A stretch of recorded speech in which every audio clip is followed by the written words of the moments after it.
आदाब अर्ज है प्यारे बंधुओं। आज हम उस फिल्म की बात करेंगे जिसमें राखी गुलजार ने अपने हैवी एसेट से देखने वालों के रोंगटे खड़े कर दिए थे और मुंह में पानी आ गया था।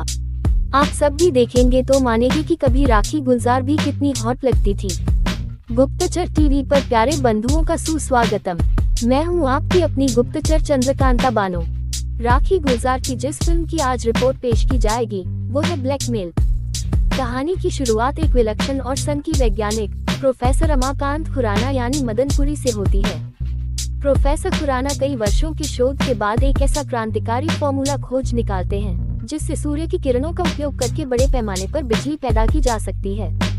प्रोफेसर खुराना का भतीजा कैलाश गुप्ता यानी धर्मेंद्र, जो एक सीधा सादा, शर्मीला लेकिन नेक दिल इंसान है, अपने चाचा के साथ रहता है और उनकी संपत्ति का एकमात्र वारिस भी है। कैलाश अपनी भावनाओं को व्यक्त करने में संकोच करता है, लेकिन वह बचपन के दोस्त और अब एक धनी उद्योगपति मिस्टर मेहता की बेटी आशा मेहता यानी राखी से गहरे तौर पर प्यार करता है। जहां ये फॉर्मूला देश के लिए एक वरदान है, वहीं स्थानीय उद्योगपति मिस्टर मेहता यानी इफ्तेखार के लिए यह एक बड़ी आपदा है। मेहता एक बड़ा बैटरी और बिजली उत्पादक व्यवसाय है और प्रोफेसर का नया सस्ता सौर ऊर्जा फॉर्मूला उसके पूरे कारोबार को बर्बाद कर सकता है। दिवालियापन के डर से मेहता इस फॉर्मूले को किसी भी कीमत पर हासिल करने की साजिश रचता है।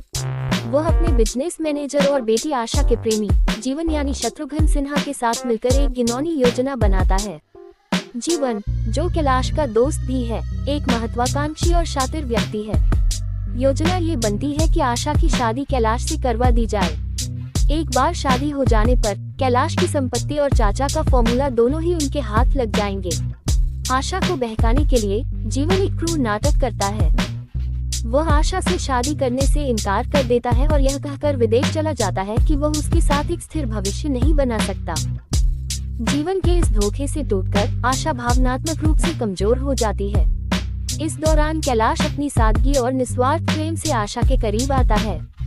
अपने पिता को दिवालिया होने से बचाने और जीवन के अचानक चले जाने से उपजे अकेलेपन में आशा आखिरकार कैलाश से शादी करने के लिए तैयार हो जाती है। कैलाश और आशा की शादी हो जाती है। कैलाश अपनी नई जिंदगी को लेकर बहुत खुश है, लेकिन शादी की पहली रात से ही उनके रिश्ते में संदेह का बीज बोया जाता है। कैलाश महसूस करता है कि आशा उससे कुछ छिपा रही है और वह उससे भावनात्मक रूप से दूर है।